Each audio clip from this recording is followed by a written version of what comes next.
Teddy Fay stared into the smog-filtered rising sun and set his speed control to 75 miles per hour. The road seemed for a moment to rise into the flaming ball. Then, as he crested what passed for a hill, it fell back into its proper place. He reached into the center armrest, fumbled for his Ray-Bans, and put them on. No need to drill a hole into his corneas. Teddy, who for some time had been called Billy Barnett, had done all the right things. He had identified his wife's body in the morgue, though he had winced at her injuries. The instrument of her death had been a huge SUV, driven down Rodeo Drive at an incomprehensible speed by a woman who had reportedly just finished a 3-Cosmo lunch with some friends. His wife's only participation had been to go shopping and to cross with the light in her favor. She had been the definition of innocence, and her killer had been the definition of murderer. Apparently, as he'd been told by police, the woman was the wife of one of Hollywood's most famous producers, who specialized in the kind of mayhem inflicted by his spouse on that sunny, sunny L.A. day. Teddy Fay had done the right thing. He had engaged an undertaker, sat through a well-attended memorial service, and scattered her ashes in the surf at Malibu Beach in front of their house, a place she had loved.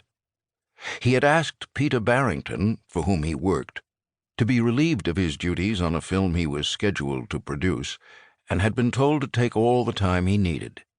She would be missed, he had been told, having been the heart and soul of the business side of the production company and a fixture at Centurion Studios.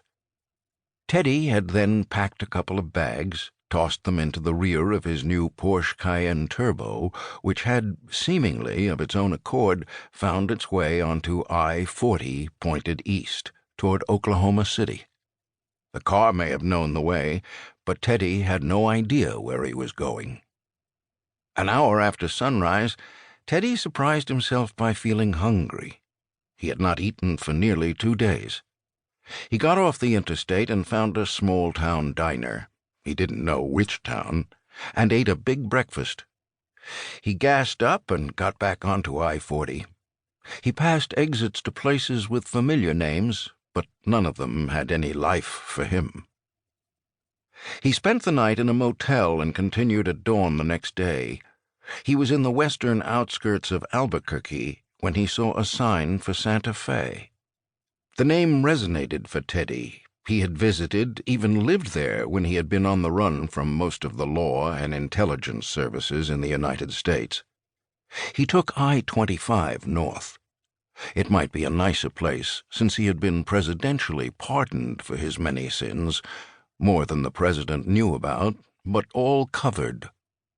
He was at 5,000 feet of elevation at Albuquerque, the same as Denver, the mile-high city, and as he drove north, the landscape rose before him, until his GPS told him he was nearing 7,000 feet. He knew the name of a hotel there, the Inn of the Anasazi. He had always liked the name, and now he phoned ahead for accommodations. He noted several calls received on his iPhone, but the ringer had been off, and he didn't feel like returning them.